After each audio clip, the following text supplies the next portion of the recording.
I started coloring my hair when I was 35, started getting a lot of gray hair, but I used to do my hair color dark brown.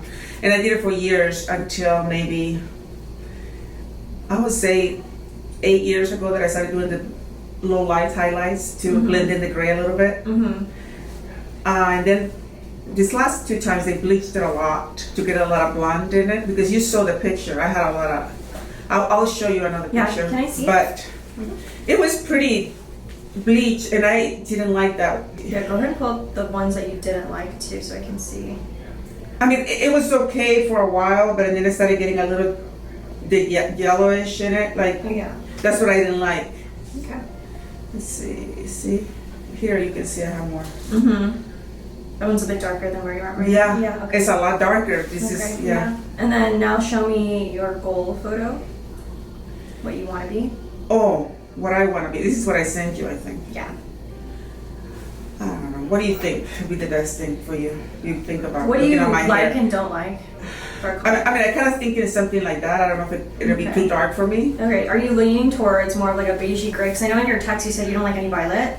No. Okay, so more beigey gray than anything. It more seems like. gray, yeah, and then maybe face it a little bit more here, but since I have a lot of the gray here. So maybe. Are you okay with me going to the root with the color in the front?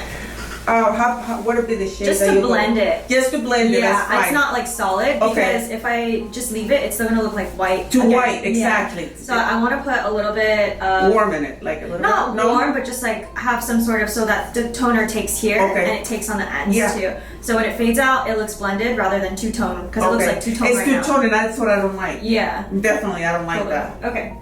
And I mean, I don't mind doing my hair. I don't want to do it every 2-3 weeks, you know, like I did. Usually with the color that we do, it ranges. It can go from anywhere from like 3 to 6 months. That's good. See that depending on what the client feels. That's fine. Yeah. So the other thing too, I do want to mention is you have a lot of different colors on the ends, so that might take a little bit of time for me to get out. Okay. Today I'll get most of it and tackle most of it, but next time when you come in, usually by the second session, it looks really good and you can go a lot longer. It looks very natural, but we kind of have to correct. No, I know. We'll write that color at the end. Yeah. So. And you see, the only darker color is down here. Yeah, I'm gonna try to match your gray pattern, but on the very top. Up here, I do want to add some so it doesn't look like the roots are too white, like I think that's different color. Yeah, different color. Yeah. Okay. Yeah, no, it's bugging me all that stuff. Yeah. Different color. Questions? No, I'm ready. And then just blow dry after, because you already got your cut. Yes, okay, perfect.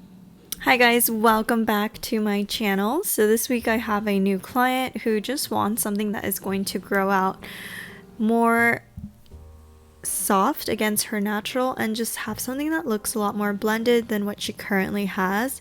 She does have a lot more pepper on the underneath and she's looking to do something that is just going to make her feel more modern and refreshed. And I would say that she does have various levels in the current blonde that she has. There's like some pieces that are like a brownish orange tone with some pieces that are just not light enough blonde to take a silver toner.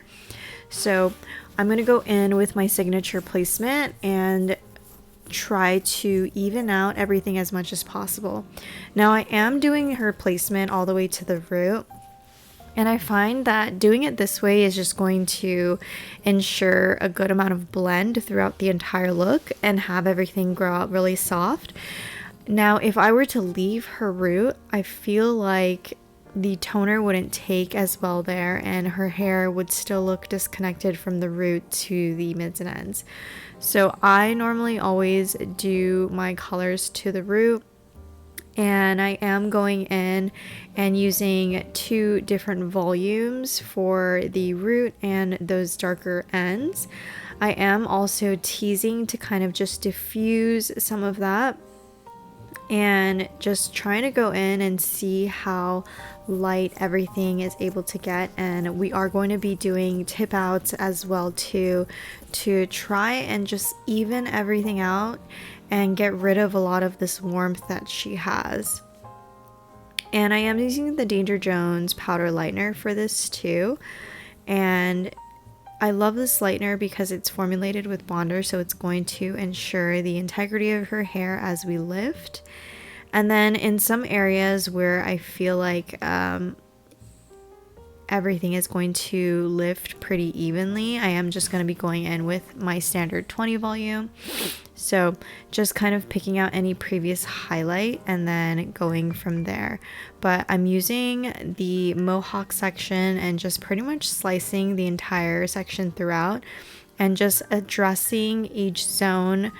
I have a bowl that is a little bit stronger, which is my 20 volume. I normally don't go above 20 volume, and then I do have a bowl next to that is more just like 5 volume.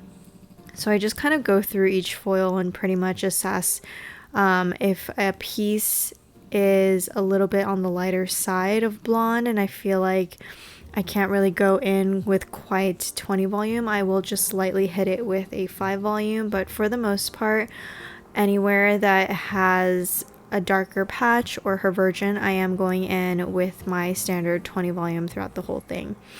And I did the side money piece and connected the front to the back above the ear right here. I weaved that, and now I'm going in and just going to continue my slicing pattern all the way up.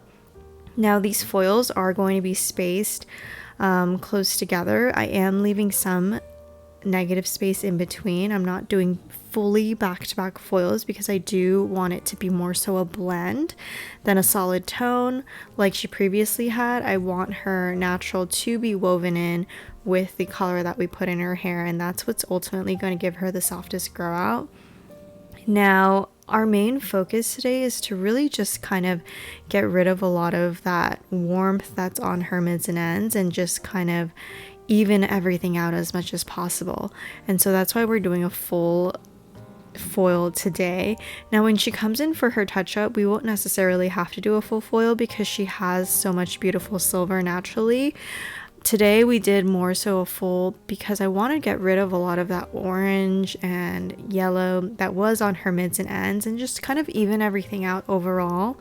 So that's why we opted to do more of a full placement so that when we do apply the toner, it applies and tones everything a lot more even to just kind of like even out our canvas, I would say, before she comes back in for her next touch-up.